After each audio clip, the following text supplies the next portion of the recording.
The Cubs have won 3 baseball games in a row. That's right. It's the first time that's happened since April. They get it done again in Baltimore, this time a 4-0 shutout behind Shota Imanaga. That and more on the Cubs baseball channel. Make sure to like and subscribe. Get in that comment section. Let us know how you're feeling about this team. Are you drinking the Kool-Aid yet? I am. I don't think Mick is yet, but we'll get into it in just a second. Here is your invitation to our show.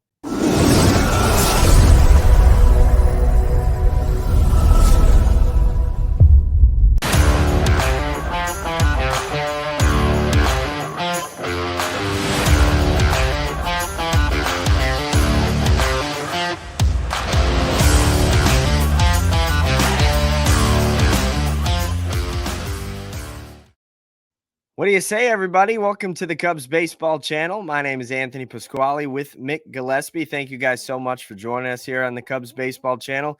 He's on Twitter at Broadcaster Mick. I'm at Ant_Pasquale3.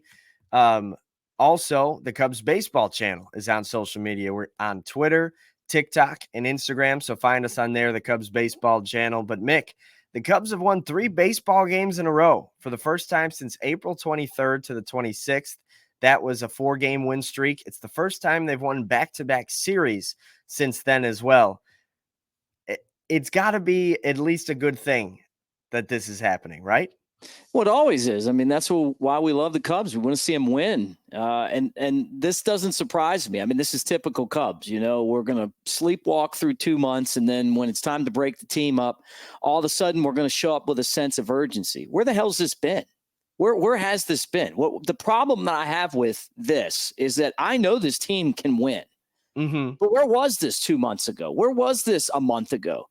Don't bring me to the trade deadline and then all of a sudden play like your pants are on fire. You guys should have been doing that 2 months ago. Now, with that said, they just beat the best team in baseball on their home field twice, including only the second shutout that Baltimore's had thrown against them all year long.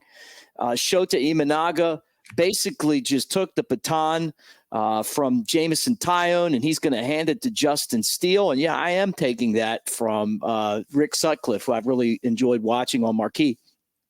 The bottom line is this, is that the teams somehow has found themselves, back to playing good baseball, something that they haven't done since April. And to be honest with you, I've enjoyed it.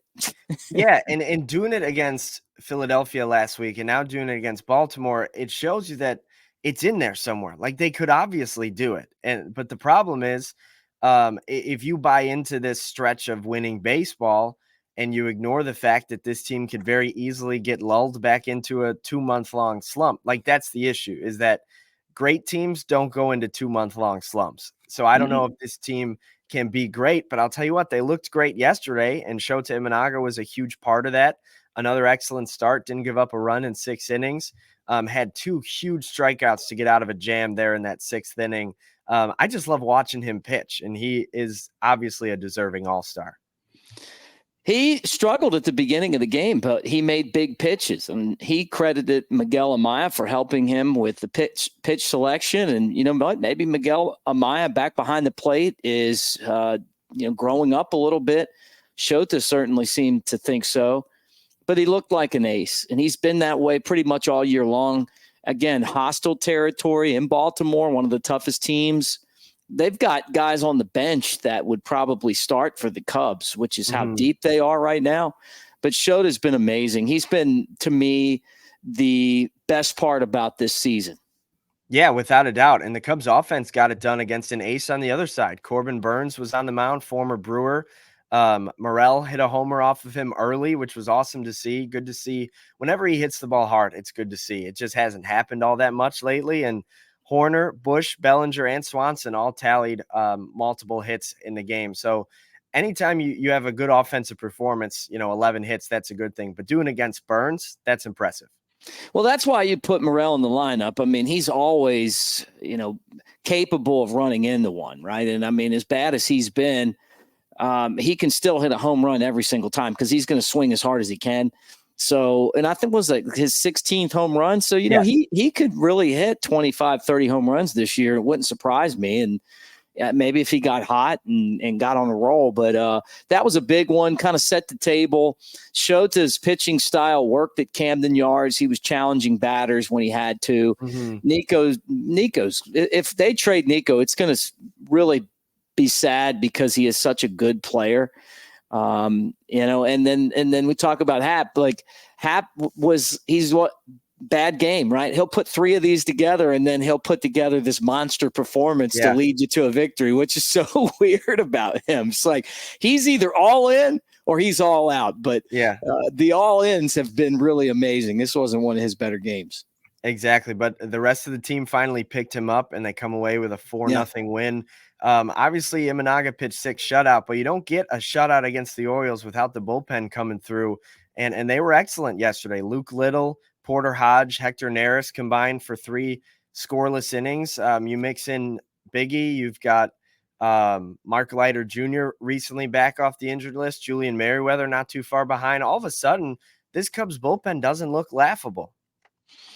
Yeah, I mean, we're watching Luke Little grow up, Porter Hodge put in positions where he can win. I thought that Craig Counsell did a nice job of kind of getting one guy to the next guy to the next guy. But the biggest out in the game to me was Little getting the strikeout on one pitch after the rain delay, because it felt like where the Cubs would normally blow it. And he came in there and got the job done. And look, he's an intimidating guy. I mean, it's when you see him out on the mound left-handed, and when he gets locked in, he's about as nasty as they come.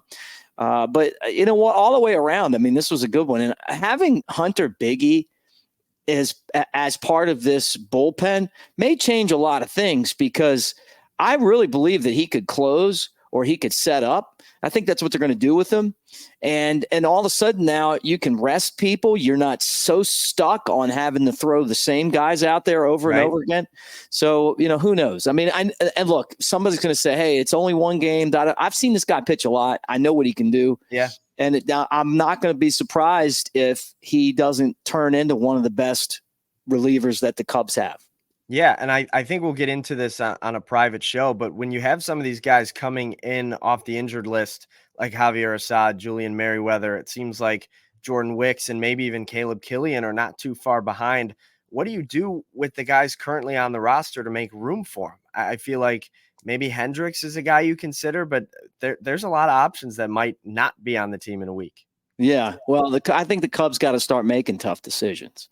Without a doubt. And I feel like that's one of the problems that they've had. And you can't blame the front office or Craig Counsell. It's just been injuries. I mean, when you're in a position to make a move, then all of a sudden you get sometimes 2 or 3 guys get hurt in the same day. And then all of a sudden you're like, well, I mean, what are we going to do here? So, the tougher the decision that they make, that means that you have competition. And I've told you guys from the beginning of the year, competition's only going to make the team better. Yeah, absolutely. Crow-Armstrong returned to the lineup yesterday. He got a hit, but unfortunately, it's not all good news for the Cubs. Cody Bellinger was taken out after being hit by a pitch. He was replaced in right field by Miles Mastrobuoni because Seiya Suzuki was the designated hitter for the game. So if you moved him out there, you'd lose him, and the pitchers would have to bat, and we don't want that. So Mastrobuoni went out to right field. It'll be interesting to see if Bellinger is in the lineup today as the Cubs look for the sweep. Anytime you get hit on the fingers, that's never a good thing. And it's typical of this season. I mean, the minute that you get a couple wins and you string them together, your best players are going to get hurt. I mean, it's just the way that this year's gone. I mean, you go back to 2016, no one got hurt after Schwarber, right? Yeah. Everybody was healthy, like they didn't have any of this stuff. But just the minute that you feel like you're getting some momentum, boom, you're dealing with another injury. Hopefully it's just a nick. But anytime you mentioned it, anytime you get on the hand, I mean, your hand swells up, and it's not like he's been hitting the cover off the ball anyway. Right. One more obstacle. Yeah, it can just affect a lot of things. But let's get into the standings talk. It's getting better and better. The Cubs have won 5 out of 6. They're still 10 back in the NL Central, but they're kind of climbing that wild card rank because there's so many teams, and it's going to shuffle so much with every win and loss. The Cubs are now 3.5 back of that third wild card position. The Padres and the Cardinals both lost yesterday, so the Cubs picked up ground on them. And these numbers are rising according to Fangraphs. The Cubs are now over 10% to win or to make the playoffs, still just 2.9% to win the NL Central. But these numbers are trending in the right direction if you're a fan, and that's just where we'll leave it. Yeah. I mean, look, I love that. But if they go in with this team and they trade, more of their young prospects like DJ Hers away and don't make the playoffs and don't make a run at the World Series, if I'm the owner, I got to make a serious inquiry about what direction we're going. And the direction to me feels like that this team isn't a World Series contender. And I love that they've won 5 out of 6, but you got to be doing this for an entire season. Like in 2016, that's what a World Series champion looks like, not doing it for a week or two. Right. And Mick, you're obviously enjoying the sunny city of Las Vegas. If I asked you if you would put a wager on the Cubs to make the playoffs, would you wager yes or wager no? No, look, I've never bet on baseball. I'll put that out there. But I do like to, bet on college sports and stuff. And I think it's fun.